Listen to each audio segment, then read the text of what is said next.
बिस्मिल्लाहिर्रहमानिर्रहीम। अस्सलाम वालेकुम नाज़रीन, आप देख रहे हैं 92.8 विद सादिया अफसार।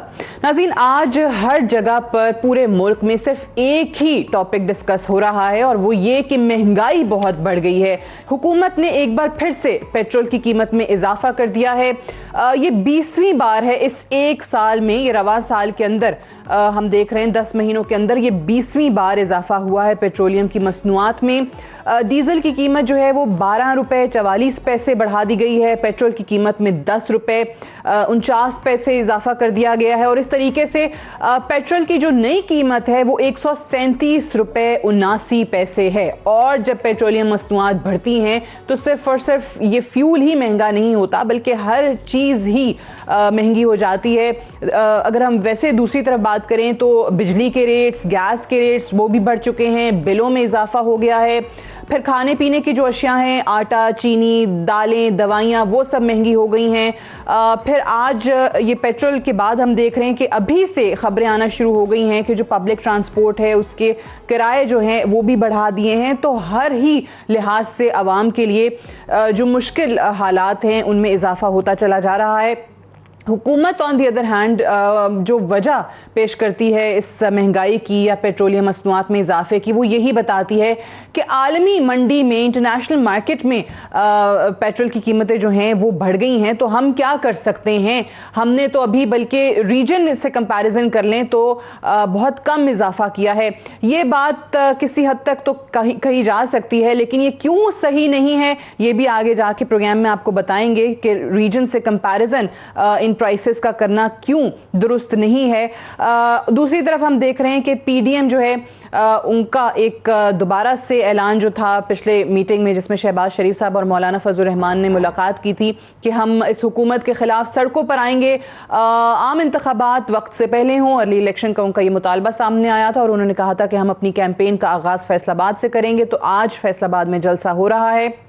थोड़ी देर के बाद वहाँ पर मौलाना फजल रहमान और मरियम नवाज साहिबा जो हैं वो खिताब भी करेंगे। और ज़ाहिर है इस सारे मामले में जो सबसे बड़ा इशू इस वक्त बनाया जा रहा है आवाम को सड़कों पर निकालने के लिए, वो महंगाई ही है। और शहबाज शरीफ साहब ने वज़ीर आज़म साहब से इस्तीफ़े का मुतालबा भी किया है और जिसकी बुनियाद भी वो यही बताते हैं कि ये मुल्क की जान छोड़ दें। मरियम साहिबा कहती हैं कि 2023 तो दूर की बात है, ये 2021 का साल भी मुकम्मल नहीं कर सकेंगे। लेकिन आज वाकई महंगाई बहुत ज़्यादा है। क्या ख़ुद हुकूमत को इस चीज़ का इदराक हो रहा है? माजी में जब हुकूमत नहीं थी पीटीआई की, वज़ीर आज़म इमरान खान नहीं थे, तो महंगाई को लेकर किस तरीके से वो लिंक करते थे मनी लॉन्ड्रिंग से और करप्शन से। और आज जब अपनी बारी आई है, महंगाई हुई है, तो उसको आलमी मार्केट की कीमतें बढ़ने पर वो डाल रहे हैं। लेकिन माजी में उनके अपने क्या क्या बयानात रहे। टैक्स लगाने पर बहुत ज़्यादा एहतजाज किया करते थे, ये भी कहा कि IMF से कर्जे नहीं लूँगा, डॉलर नीचे लेकर आएंगे अगर हुकूमत आई, महंगाई कम करके दिखाएंगे। जब डॉलर ऊपर जाता है तो उसका मतलब ये होता है कि चोर आ गए हैं, इक़्तिदार चोरों के हाथ में है। अब इन्होंने जो आखिरी आपने शॉट देखा उसमें याद है आपको कि कंटेनर पर वज़ीर आज़म साहब मौजूद थे, जो कि उस वक्त ज़ाहिर वज़ीर आज़म नहीं थे। उन्होंने कहा था ना तो मैं टैक्स अदा करूँगा, बिजली के बिल जो हैं वो जलाए थे और आवाम को भी कहा था कि टैक्सेस अदा ना करें, बिल्स अदा ना करें। सिविल नाफरमानी की तहरीक का उन्होंने ऐलान किया था।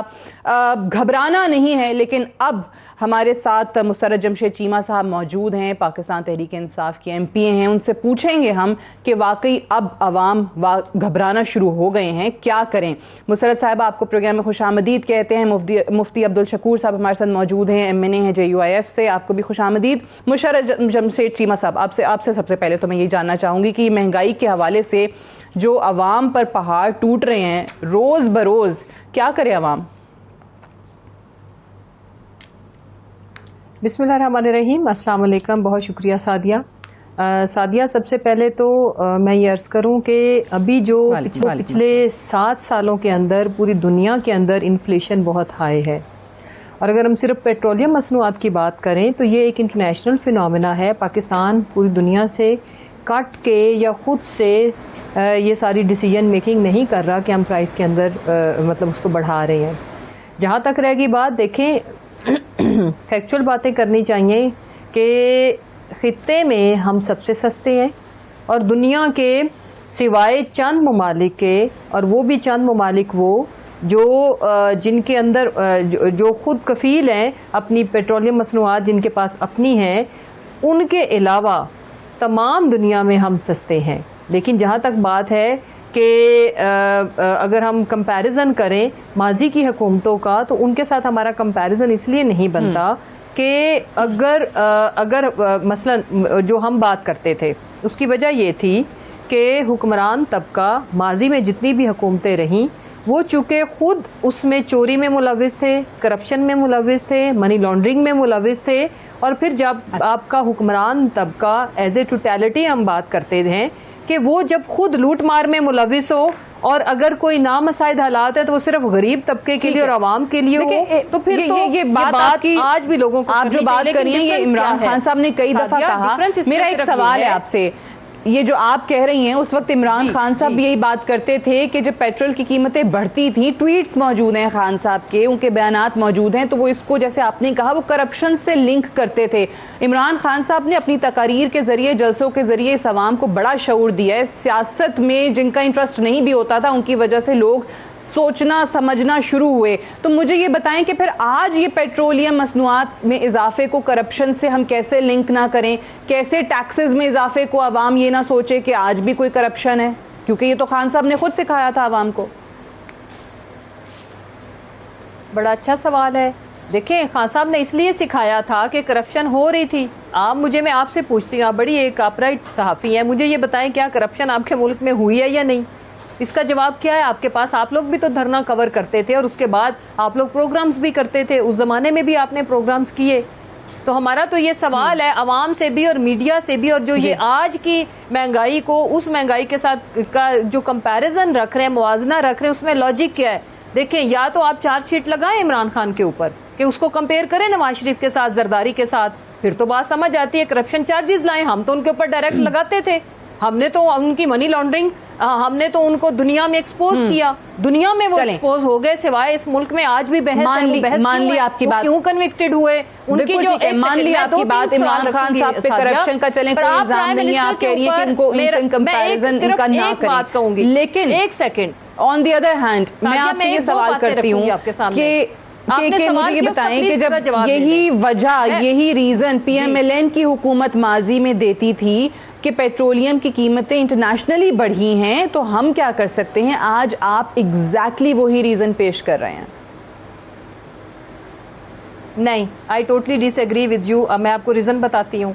देखें, हम तो उनके ऊपर उस वक्त हमारे पास जितने रिसोर्सेज थे, हम एविडेंस भी देते थे कि इन्होंने मनी लॉन्ड्रिंग की है, इन्होंने इस मुल्क से असासे इतने इनके बने हैं, और अपना जरिया रोजगार बताएं, अपना कारोबार क्या उनकी आमदन से लिंक करता है। सेम आप हमारे पे चार्जशीट लगाएं तो हम करप्ट हैं, फिर हम अपनी जेबों में डाल रहे हैं। लेकिन देखें, कोई मुआवजा है ही नहीं। देखें, ये वो लोग हैं जिन्होंने आपकी एक सहाफ़ी जो थी कोलीग, उनको बोला कि मेरी लंदन तो क्या पाकिस्तान में भी कोई जायदाद नहीं है, फिर उन्होंने अपने इंटरव्यू में करोड़ों नहीं अरबों रुपए की जायदाद की वो मालका निकली। आज अगर पेंडोरा बॉक्स निकले या पनामा लीक्स निकले, किनके छुपी हुई जायदादें निकल रही हैं, प्राइम मिनिस्टर इमरान खान की तो नहीं निकल रही, और बाकी किसी के ऊपर चार्जशीट लगती है तो उसके ऊपर हमने तमाम इदारों को वो बात इंडिपेंडेंट किया है कि जो हुकूमतों में लोग मौजूद हैं उनको आप भी क्वेश्चन कर सकती हैं, आप भी हमारे ऊपर प्रोग्राम करें। वो जो चीजें उस वक्त थी, अदालतों में मामलात गए, वो आवाम के सामने हैं, उन पर सजाएं हुई, कन्विक्शंस हुई, वो बिल्कुल एक अलग मामला है। बट इस वक्त क्योंकि सिर्फ अवाम डायरेक्टली इस चीज़ से उन पर इसके असरात आ रहे हैं, वो डायरेक्टली अफेक्टेड हैं, इसलिए थोड़ी परेशानी बढ़ती चली जा रही है। जो नौकरी पेशा शख्स है, जिसके घर में एक फ़र्द है कमाने वाला, उसके लिए मुश्किलात में इजाफा हो रहा है। क्या मुफ्ती साहब किसी के पास कोई हल है? ये तो बहुत आसान है कि आप लोग भी सड़कों पर आ जाएंगे। आज आपने फैसलाबाद से आगाज़ कर दिया इस हुकूमत के ख़िलाफ़ कैंपेन का, लेकिन हल किसके पास है? हल अगर आप लोग भी इन हालात में होते, पीएमएलएन होती या पीपल्स पार्टी होती, अपोजिशन की कोई भी जमात होती, इंटरनेशनली मार्केट प्राइसेस बढ़ी हैं, तो क्या कर सकते हैं आप लोग? बिस्मिल्लाहिर्रहमानिर्रहीम। शुक्रिया। हाँ, मैंने अपने बहन की बातें सुन ली। खुये बादरा बहाना बेसियारस्त, ये फ़ारसी में मशहूर मकूला है। खुये बादरा बहाना बेसियारस्त। हमारे इस सूबे में जहाँ मैं बैठा हूँ, पीटीआई की हुकूमत के 9 साल होने को है। अब तक वो कहते हैं कि ये नवाज शरीफ की वजह से ये महंगाई है, जरदारी की वजह से महंगाई है, ये सब कुछ उन पर डाल रहे हैं, लेकिन खुद उनको अपना वज़ीर आला नज़र नहीं आ रहा। जो पहले वज़ीर आला थे या अब जो वज़ीर आला है, इस सूबे में करप्शन का जो बाजार गर्म किया है और 15% पर तमाम कबाइल का जो AIP प्रोग्राम है और मरकज़ से जितने भी पैसे मिल रहे हैं तमाम ठेकेदारों को वो फरोख्त कर रहे हैं, सब कुछ कहते हैं। यहाँ तो उनको स्पिन चरक कहते हैं और यहाँ तक कि आम लोग यहाँ तक सूरत हाल है उनके करप्शन के ऐसे चर्चे हैं कि सारे लोग कहते हैं कि यहाँ गाड़ियों के पीछे, डटसन के पीछे ये जितने वैगन है और आमतौर पर जो रिक्शे हैं उस पर लोग लिखते हैं लाला पे खफकीगी। लाला उस यानी बड़े भाई को कहते हैं। पीटीआई वाले कहते हैं कि हमारा एक खैबर का पश्तूनख्वा हमारा लाला है, हमारा बड़ा भाई है, उसके करप्शन की बात सरे से ना करो। अगर बात करप्शन की है तो करप्शन का रिकॉर्ड उन्होंने तोड़ दिया और यहाँ जहां भी कोई सुप्रीम कोर्ट जाता है आप कह रहे हैं कि पीके में करप्शन के रिकॉर्ड टूट रहे हैं तो वो स्टे नहीं, मैं बताता हूं, स्टे लेते हैं और यहाँ BRT के हवाला से उन्होंने स्टे लिया और अब सारे दुनिया को पता है कि अरबों जो हैं उन्होंने करप्शन इसमें किया। ये सुनामी जो वो कहते हैं ये बिलियन ट्रीज के हवाले से ये सूरत हाल जो है पूरी दुनिया को मालूम है। लेकिन मैं तो हैरान हो कि इमरान खान फिर भी कहते हैं कि घबराना नहीं है। वो ये मेरे ख्याल में वो बात है कि एक हकीम था, एक मरीज को उन्होंने इलाज तजवीज़ किया। मरीज को इसहाल की बीमारी थी और मरीज का बच्चा जो है हकीम के पास आता है कि मेरे बाप को इसहाल है, कोई दवाई दे ताकि वो ठीक हो जाए। उन्होंने जब दवाई दी उसका इसहाल मजीद तेज हो गया तो आया वो पीछे हकीम के कि वो तो मजीद उसका की हालत बिगड़ गई। फिर उन्होंने कहा कि फासिद मादा है, करो ये खत्म हो जाए, निकल जाए तो ये आप कह रहे हैं कि उन्होंने कहा घबराना नहीं है, लेकिन हालत ऐसी हो गई है कि वाकई अवाम घबराना शुरू हो गए हैं। केपीके का आपने क्योंकि थोड़ा डिटेल में बात की है, मैं मुशर्रफ साहिबा तो जाहिर है क्योंकि पंजाब में है, वहाँ की MP हैं। जी मुकम्मल कर लें, मुझे मुफ्ती साहब ब्रेक पे जाना है, फरमाइए। जी जी जी मैं मुकम्मल करता हूँ, ब्रेक ले ले, ठीक है। हाँ, मैं तो ये कहता हूं कि हकीम साहब ने फिर दवाई दी, उसका इसहाल फिर तेज हो गया, तीसरे बार फिर तेज हो गया तो उसके बेटे ने आकर उनको कहा कि मेरा बाप तो फौत हो गया। उन्होंने कहा खैर है, फौत हो जाए मर जाए लेकिन कम से कम उसका फासिद मादा निकल गया। ये पाकिस्तानी कौम को उन्होंने मरवा दिया, लेकिन वो कहते हैं करप्शन खत्म करना है। तो ये करप्शन के चैंपियन खुद जो हैं पाकिस्तान का जो आटे का माफिया है, जो पेट्रोल मर गई है, लेकिन करप्शन खत्म करने पे हुकूमत लगी हुई है। अब मुशर्रफ साहबा obviously to respond, but after this break ले लें, ब्रेक से वापस आएंगे, डिस्कशन को यहीं से आगे बढ़ाएंगे। Stay tuned.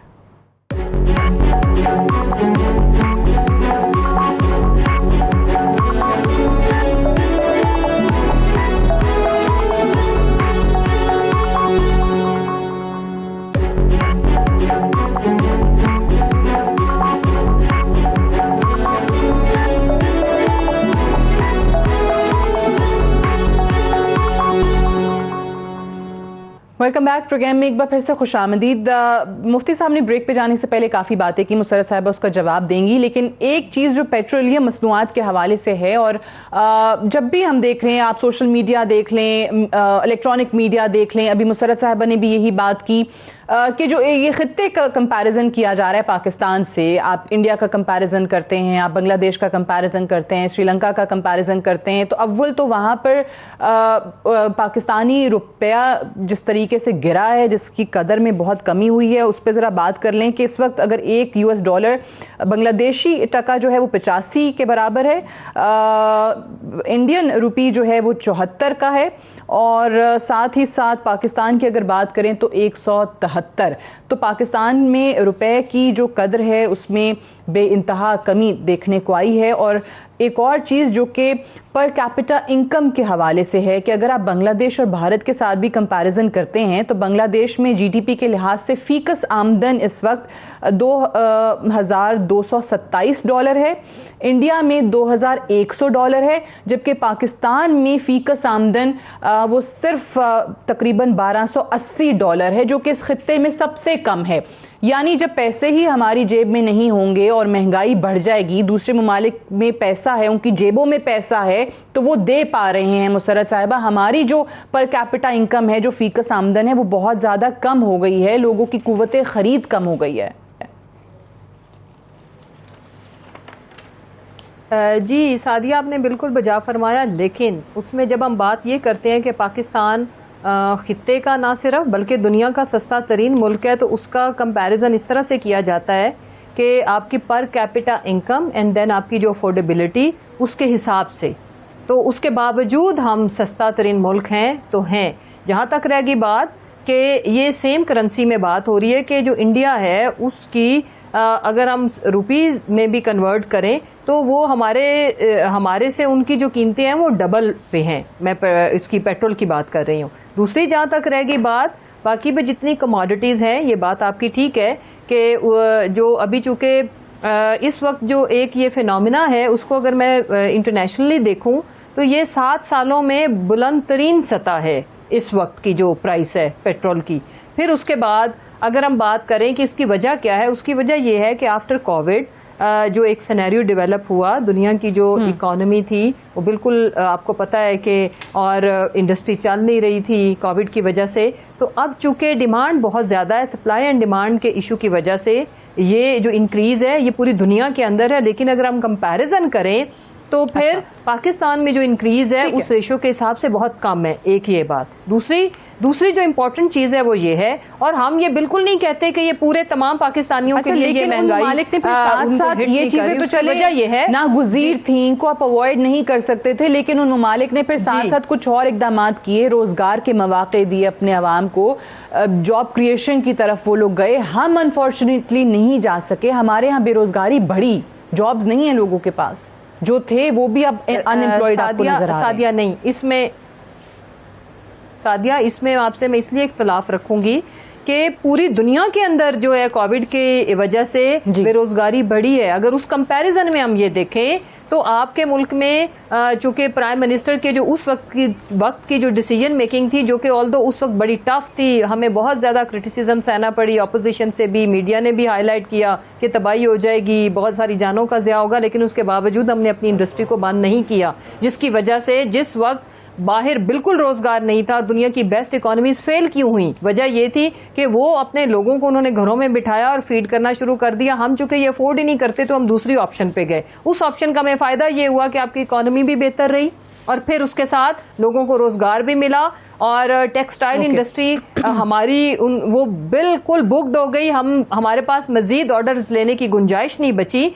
तो और जो इवन हमारी जो हाउसिंग जो कंस्ट्रक्शन इंडस्ट्री थी, हाउसिंग की जो हमने रिलीफ दिया हुआ, उसकी वजह से उसमें भी मजदूर की इनकम बढ़ी है। लेकिन इंपॉर्टेंट चीज आपने जो एक अच्छा पहलू रखा है, प्लीज आंसर देना चाहती हूँ, सुन ले प्लीज। वन लाइन ये कि हमने हैं वो डेफिनेटली बताएंगी। लेकिन मुझे मुसर्रत साहिबा एक चीज, जिस तरीके से बहुत आज शहबाज शरीफ साहब कहते हैं वजीर आजम मुस्ताफी हो जाएं, मरियम साहिबा कहती हैं 2023 तो क्या ये 21 भी पूरा नहीं कर सकेंगे, मौलाना साहब भी कहते हैं अर्ली इलेक्शन का जो है वो दावा कर रहे हैं। मैं एक लम्हे को, आप लोग जो कहते हैं ऑपोजिशन से कोई खतरा नहीं, मैं उस बात को एक लम्हे को मान लेती हूँ कि ऑपोजिशन से वाकई कोई खतरा नहीं, लेकिन ये जो महंगाई की शरह में दिन ब दिन इजाफा होता चला जा रहा है, क्या वाकई इससे खतरा है? इनकी जरूरत बेशक ना पड़े, अवाम महंगाई की वजह से अगर सड़कों पर आ गए तो?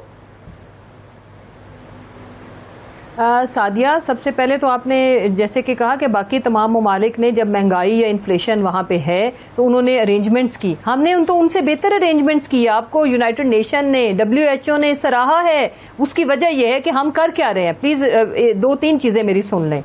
हम कर ये रहे हैं कि जब ये आपको पता है कि महंगाई का जो सबसे ज़्यादा इम्पैक्ट है आपके जो पुअरेस्ट ऑफ द पुअर है उनके ऊपर आता है, उनको हमने एहसास प्रोग्राम के तहत रिलीफ दे रहे हैं और मजीद उसकी तरफ हम जा रहे हैं। साथ पैरेलल हमने जो आसान रोजगार और नौजवान स्कीम, बहुत सारी हमने ऐसी स्कीम्स लॉन्च की हुई हैं जिसके तहत हम लोगों को रोजगार के मौके भी दे रहे हैं। और फिर हमने जो बिजनेस इंडस्ट्री को और स्पेशली कंस्ट्रक्शन इंडस्ट्री को और जो हमारी टेक्सटाइल है और हमारी जो पॉलिसीज हैं उसकी वजह से जब बिजनेस इंडस्ट्री इंप्रूव कर रही है तो उससे रोजगार भी मिल रहा है। ये रोजगार का मतलब खाली सरकारी नौकरियां देना नहीं होता, फोर्स स्केल की भर्तियां करना नहीं होता। सिर्फ अगली जो इम्पोर्टेंट चीज है वो सबसे अहम चीज ये है कि हम सब पाकिस्तान की तारीख में जो सारी दुनिया में सराही जा रही है टारगेटेड सब्सिडी, कि जो डिजर्व करते हैं, जिनको सब्सिडी देनी चाहिए, उनको हम जाके एड्रेस कर रहे हैं। और हम मल्टीपल फैक्टर्स के ऊपर काम कर रहे हैं ताकि ये जो महंगाई है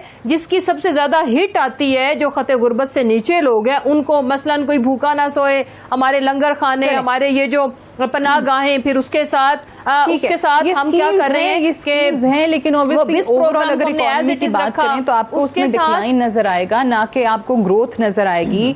ये स्कीम्स, इनसे मैं इनकार नहीं कर रही हूँ, आप ऑब्वियसली कहेंगी कि ये तमाम की तमाम सक्सेसफुल हैं, लेकिन अगर ओवरऑल इकोनॉमी की बात करें तो बहुत सारे इकदामात ऐसे भी हुए जिसका वज़ीर आज़म साहब खुद इदराक रखते हैं इस वक्त। अब लगता है कि एतराफ़ भी करेंगे कि जो माजी में बहुत पहले हो जाने चाहिए थे। IMF के हवाले से एक स्टांस या एक जिद रही कि कर्जे नहीं लेंगे, वही चीज़ पॉलिसी असद उमर साहब आए, PTI के पोस्टर बॉय थे, उन्होंने किया, लेकिन बाद में पता चला नहीं ये तो बहुत इनएविटेबल है, ये तो करना ही करना है, पहले चले जाते ये इतना मामला नहीं होते। बहुत सारी चीज़ें, बहुत सारी पॉलिसी में खामियां कोताहियां जो माजी में रही, मैं उस पर ज़रूर मज़ीद बात करेंगे। लेकिन पहले मुफ्ती साहब, मैंने मुसर्रत साहिबा से भी ये बात की थी कि ऑपोजिशन भले कुछ करे ना करे, शायद अवाम सड़कों पर आ जाएं तो इनको खतरा है।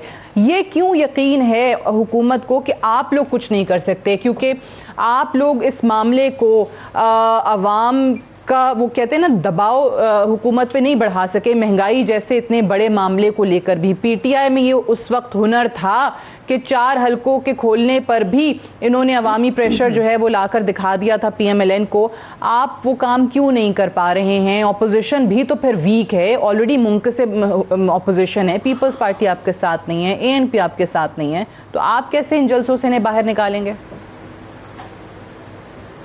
हाँ सादिया, जो हुकूमत हो जाली, जो अवामी मैंडेट की बुनियाद पर वजूद में आई ना हो, उनकी अवाम के साथ क्या ताल्लुक? उन्होंने ख़ुद कहा था 25,000 लोग ये निकाले, मैं ख़ुद घर जाऊंगा। आपसे पूछता हूँ, आज़ादी मार्च के ज़माने में हमने कितने लोग इस्लामाबाद लाए थे? क्या वो 25,000 से कम थे? यानी हमारे आदाद शुमार छोड़ दे, आप खुद एक माशाअल्लाह बेहतरीन सखाफिया की हैसियत से आपने भी देखा होगा, क्या आज़ादी मार्च में सिर्फ जमीयत उलमा ने जो लोग निकाले थे इमरान खान के फिगर से वो कम थे? अवामी लोग नहीं है ये, अवाम की ताकत जमहूरियत पर ये यकीन नहीं रखते। इन लोगों का ये हुकूमत जा सकी, इन लोगों का जो मैं बताता हूँ, ये लोग जो हैं किसी और के सहारों पर खड़े हैं, किसी और की बैसाखी पर खड़े हैं, और अगर वो बैसाखिया फिसल गए तो ये खुद जो है जमीन बोझ हो जाएगा। वरना ये जो कंपैरिजन करते हैं, हमेशा ये इमरान खान साहब भी कहते हैं कि देखो बरतानिया में, अमेरिका में, तुर्किया में, और इसी किस्म से बातें वो कर रहे हैं। आपने खुद ये बातें की, क्या पाकिस्तान के आम मजदूर का जो मुआवजा है क्या बरतानिया, हिंदुस्तान और या क्या तुर्किया के वालों के साथ बराबर है? मुझे अफसोस से कहना पड़ता है ये क्या कर रहे हैं। उन्होंने खुद नहीं कहा था कि जब बिजली, गैस और पेट्रोल महंगे होते हैं तो इसका मतलब होता है कि वज़ीर आज़म चोर होता है। क्या अपने कौल के मुताबिक वो चोर नहीं है? क्या उन्होंने नहीं कहा था कि अगर मैंने IMF की तरफ रुजू किया, क्या उन्होंने ये नहीं कहा था कि अगर मैंने IMF की तरफ रुजू किया तो मैं खुदकुशी करूंगा? तो आज ये खुदकुशी तो हराम है, लेकिन वो यूटर्न की आदि भी है, ठीक है, अच्छा, ये बहुत अच्छा यूटर्न है कि वो खुदकुशी तो नहीं कर रहे हैं, लेकिन गैरत का तकाजा वो जो है, उन्होंने जो कुछ कहा था वो तो पूरा करे कम अज कम। लेकिन वो कहते हैं ना कि हुकूमत में आए तो पता चला कि माजी की हुकूमतें क्या छोड़ के गई थी। वो कहते हैं मुल्क का सत्यानाश कर दिया था। हुकूमत में आए तो पता चला जब सारे अच्छा, वो इतना नालायक सादिया, मैं ये कहता हूं कि वो इतना नालायक सियासतदान है कि उस जमाने में उनको ये पता नहीं था कि हुक्मरानों ने सब कुछ खा लिए हैं और मुझे खाली खजाना आता आएगा, तो उन्होंने 100 दिन क्यों ये बात की थी कि 100 दिनों में सब कुछ ठीक करूंगा। फिर 6 महीने जो है उन्होंने कर दिए और अब मजीद वक्त मांगते हैं। तो क्या ये वो वही बात नहीं है जो हकीम साहब के हवाले से मैंने कहा था कि उन्होंने कौम को मरवाया और वो कहते हैं कि मैं फासिद मादा निकालना चाहता हूं। एक कफनकश था, कफनकश, वो लोगों से कफन निकालते थे, तो अपने बेटे को उन्होंने कहा कि लोग मुझे बदुआएं दे रहे हैं, लोग मुझसे बहुत तंग है, बेटा आप वो गुजारा करो। चलिए वो आगे बात आपकी समझ आ गई, वाकया आपने पहले सुना दिया, लेकिन मुझे ये बताएं ना कि आप अभी भी क्या कर लेंगे। एक तरफ मौलाना साहब का चलें तकरीर हो जाएगी, मरियम बीबी की तकरीर हो जाएगी, उनकी अपनी पार्टी में डिवाइड नजर आता है, जहां शहबाज शरीफ साहब होते हैं वहां मरियम बीबी नहीं होती, जहां मरियम बीबी जाती है वहां शहबाज शरीफ साहब नहीं नजर आते, पीपल्स पार्टी आपके साथ नहीं है, एक दूसरे पे वो इल्जामात का सिलसिला जारी है, ANP आपके साथ नहीं है, तो आप लोग तो खुद इतने डिवाइडेड हैं, आप लोगों ने क्या ऑपोजिशन करनी है अवामी मसाइल के अंदर? देखो, हिज़्बी इख्तिलाफ का पता असेंबली के अंदर चलता है।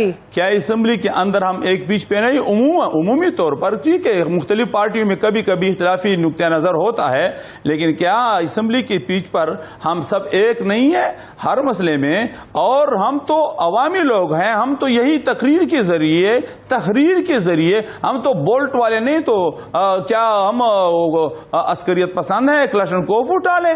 हम तो पुरअमन लोग हैं, जमहूरी लोग हैं, हमने लाखों कहते थे, मौलाना फजलुर रहमान कहते थे गमला नहीं तोड़ा कि ये असेंबलियां जो हैं जाली हैं, फिर काफी टर्म्स आई सिलेक्टेड और धौंस धांधली से आ गए, ये लोग काबिज हो गए, असेंबलियों से निकलने का आपने कहा, बाकी तो नहीं आए, असेंबलियों से नहीं निकले, इस्तीफे नहीं दिए, आप लोगों ने भी तो नहीं दिए ना, आप लोग भी बैठे रहे फिर उसी पार्लियामान में। देखो मैं एक बात बता दूं सादिया, पहले दिन से जमीयत उलमा का मौक़िफ़ बिल्कुल वाज़िह है, लेकिन जमीयत उलमा ये नहीं चाहते कि तमाम पार्टियों से बिल्कुल तन्हाई में चले जाए, वरना जमीयत उलमा इस असेंबली का कायल नहीं है। यकीन जानिए, मैं अपने दूसरे इख्तिलाफ की, चूंकि तमाम पार्टियां बड़े बड़े पार्टियां हैं, उसके नुक्ते नजर तो ये नहीं है कि इस्तीफा दें, वरना जमीयत उलमा इस जाली असेंबली का बिल्कुल कायल नहीं है। हम पहले से अपने पार्टी को इस्तीफा दे चुके हैं। अच्छा। और हमने उनको कहा है, लेकिन आप कहते हैं वो डिसीजन ये लेते तो हम उनके साथ मिलकर इस्तीफे देते, अलग से हम कोई डिसीजन नहीं लेंगे मुस्ताफी होने का, ये आपका रीजन है। दूसरी तरफ ये रीजन हो सकता है कि जो हालात हो गए हैं, कोई भी सियासी जमात जो है वो इस वक्त तैयार नहीं है इन मसाइल से निमटने के लिए, इसलिए शायद अपोजिशन में बैठ के तनकीद करना आसान भी है। एक मुझे ब्रेक लेने दीजिए, मैं ब्रेक से वापस आऊंगी तो डिस्कशन का यहीं से आगे बढ़ाएंगे। Stay tuned.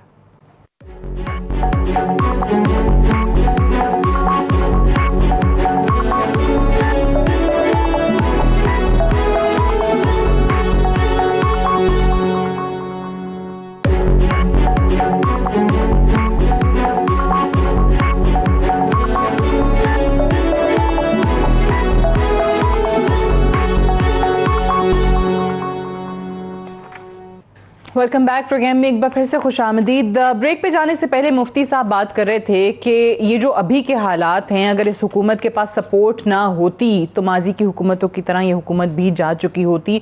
मुसरत साहिबा से इसका जवाब मैं लूँगी, लेकिन पहले पाकिस्तान पीपल्स पार्टी की तरफ से इम्तियाज़ शेख साहब ने हमें टेलीफोन लाइन पर ज्वाइन किया। इम्तियाज़ शेख साहब, बहुत शुक्रिया प्रोग्राम में ज्वाइन करने के लिए। सबसे पहले तो मुझे बताइए कि इस वक्त सिर्फ और सिर्फ महंगाई आवाम को नज़र आ रहा है बड़ा मसला, आवाम को इस चीज़ से फ़र्क नहीं पड़ रहा कि कौन कितने बड़े बड़े बयानात दे रहा है या कौन कितने मैक्रो इकोनॉमिक इंडिकेटर्स के अच्छे होने का आवाम को बता रहा है। महंगाई बहुत ज़्यादा बढ़ गई है, इसमें कोई शक नहीं है। ऑपोजिशन क्या वाकई आवाम के इस बहुत बड़े इशू को हाईलाइट कराने में नाकाम नहीं नज़र आ रही? आपको नहीं लगता कि इतनी डिवाइडेड ऑपोजिशन है? एक तरफ अभी फैसलाबाद में वहाँ पर जलसा हो रहा है जिसमें पीपल्स पार्टी ANP नहीं है, तो आवाम फिर किससे तवक्को रखे कि आप हल नहीं तो एटलीस्ट इन चीज़ों को उजागर तो कर सकते हैं, अवामी दबाव तो बढ़ा सकते थे। दिया, बहुत शुक्रिया आपका, आपने मुझे मौका दिया। देखें, ये तो बड़ी अजीब बात है कि पूरे मुल्क में इस वक्त शोर है और अभी आप लोग कह रहे हैं कि अपोजिशन ने इसको उजागर नहीं किया। बच्चे बच्चे की जुबान पे जो टीवी चैनल खोले, जो अखबार खोले, नहीं, मैं ये नहीं कह रही हूं, अवाम को तो पता है महंगाई है, लोगों के धरने, और अवाम जो अपोजिशन से गिला कर रही है, मैं उसकी बात कर रही हूं। लीड अवाम को लीड पॉलिटिकल पार्टीज कर रही है। पीपल्स पार्टी पूरे पाकिस्तान में, पूरे सिंध में कई महीनों से धरने, डेली धरने हैं, रोड बंद है।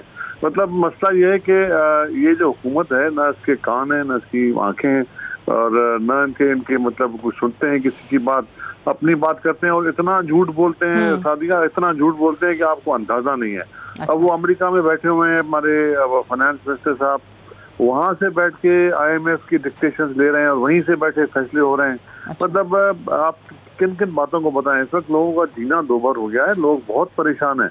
इनको अंदाजा तो है, इनको अंदाजा है इस चीज का, लेकिन मतलब अभी ये इतने झूठ बोलते हैं। सब वजीर आ गए हैं कि जी पूरी दुनिया में महंगाई है। भाई महंगाई होगी, हर मुल्क का अपना अपना एक सिलसिला है, अपना एक फाइनेंशियल सिस्टम है। ठीक है। आप लोगों ने तो कल गैस बढ़ा दी, आज बिजली बढ़ा दी, फिर गैस बढ़ा दी, फिर बिजली बढ़ा दी, और टोटल नाकामी है ये पावर डिवीजन की, पेट्रोलियम डिवीजन की। वो संभाल नहीं पा रहे। वक्त पे गैस, जब गैस चाहिए होती है तो पेट्रोल मंगाते हैं, जब पेट्रोल चाहिए होता है तो गैस मंगाते हैं, बल्कि गैस मंगाते ही नहीं है, कोई इनके पास आता ही नहीं है, कोई इनका टेंडर लेता ही नहीं है। मतलब आप देखें कि गैस का शदीद बहरान आने वाला है पाकिस्तान में। और वो अभी भी यहाँ इस्लामाबाद में मैं मौजूद हूँ और यहाँ पे भी बहुत सारे एरियाज ऐसे हैं जहाँ से गैस नहीं मिल रही है। इनकी है ना, ये मिसमैनेजमेंट है। लेकिन इम्तियाज शेख साहब, मुझे बताइए कि एक और चीज़, एक और थ्योरी जो अपोजिशन के हवाले से है आवाम के जहनों में, कि इस वक्त मसाइल इस कदर ज़्यादा हो चुके हैं कि शायद किसी भी जमात के पास इन तमाम मसाइल का हल ना हो, और शायद यही वजह नज़र आती है कि बहुत सिंसियर एफर्ट्स होती अपोजिशन की हमें नज़र नहीं आ रही। कोई कहता है कि जी इस्तीफ़ा दे दो, कोई कहता है कि आप सड़कों पर आ जाएंगे, कोई कहता है आम इंतखाबात का हम मुतालबा करते हैं, कोई कहता है आज शहबाज शरीफ साहब ने कहा वज़ीर आज़म से मुस्ताफ़ी होने का मुतालबा करते हैं। सो ये सिर्फ और सिर्फ सियासी बयानबाजियाँ ही चल रही हैं। देखिए जी, पॉलिटिक्स में तो इस तरह होता है ना, बयान ही होते हैं, मीटिंग्स होती हैं, पब्लिक मीटिंग होती हैं, PTI आ गई थी सड़कों पे, 126 दिन का धरना देकर बैठ गए थे। अभी भी उसकी तैयारी हो रही है। लोगों को मतलब मोबिलाइज किया जा रहा है। पॉलिटिकल पार्टी जलसे कर रही है। पाकिस्तान पीपल्स पार्टी जलसे कर रही है, कभी किधर, कभी कल कराची में हमारा जलसा है, आज PDM का जलसा है। मतलब ये पॉलिटिकल पार्टीज यही करती हैं, जब मोबिलाइज हो जाती है पब्लिक तो आ जाते हैं, लेकिन ये उससे पहले चले जाएंगे। आप देखिएगा, इनकी बस की बात नहीं है। पहले चले जाएंगे। हाँ, आप देख लीजिएगा। जो मरियम साहिबा ने तो आज कहा कि ये 21 भी नहीं पूरा कर सकेंगे। आपको कब नजर आ रहे जाते हुए? क्योंकि जो सपोर्टें इनको थी ना, वो आस्ते आस्ते चली गई, जा रही है, नजर आती है, हाथ से इनके निकलते हुए नजर आ रही है। अच्छा, जरा साथ ही रहिएगा। ये मैं आपकी जानिब दोबारा आऊंगी। मुसर्रत साहबा, दोनों ने ये बात कर दी, इम्तियाज शेख साहब ने भी और मुफ्ती साहब ने भी, ब्रेक पे जाने से पहले। ये क्या वजह है कि हमेशा ये पसे पर्दा सपोर्ट की, बैसाखियों की, सहारों की बात करते हैं, और इनको ये लगता है कि अगर इससे ये PTI को इतनी आधी सपोर्ट भी होती अपोजिशन में, जिसका हवाला पहले मुफ्ती साहब ने दिया भी था, तो फिर कोई हुकूमत जो है वो चली जाती है, लेकिन ये नहीं जाते, यानी PTI नहीं जाती। देखिए, ये लॉजिकल सी गुफ्तगू फरमा रहे हैं, तो मैं तो इस चीज़ के ऊपर कमेंट भी नहीं करना चाहती कि वो इलेक्शन, जिस सेम इलेक्शन में अगर ये जीत जाए तो वो ठीक है, हम आए तो हम सिलेक्टेड है, तो ये तो एक बहुत ही बेतुकी सी बात है। जहां तक बात है, मैं पीपल्स पार्टी के ऊपर बात ज़रूर करूंगी कि बड़ी अच्छी इन्होंने बात की कि हर मुल्क के मरूजी हालात होते हैं, तो ये एक फिनोमेना होता है। मुझे ये बताएं, आज के दिन की हम बात करते हैं, पंजाब के अंदर 20 किलो आटे का थैला 1100 में है, सिंध में 1400 में क्यों है? फी किलो आटा इधर पंजाब में 55 में है, सिंध में 70 रुपए क्यों है? 70 प्लस है, 78 तक जाता है। तो ये तो माशाल्लाह जितनी सच्ची और खरी बातें करते हैं, हमें ये कह रहे हैं। अच्छा, कितनी कीमत है बता दीजिएगा ना, अपनी बारी पे बात बताइएगा।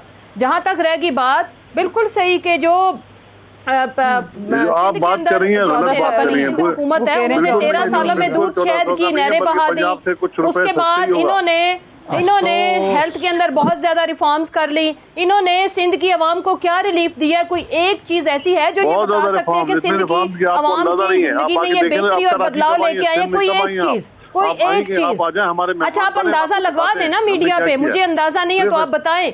जहां तक रहेगी, इन्होंने एजुकेशन के अंदर काम किया, इन्होंने हेल्थ के अंदर काम किया, कुत्ते काटे की वैक्सीन आज भी नहीं मिलती।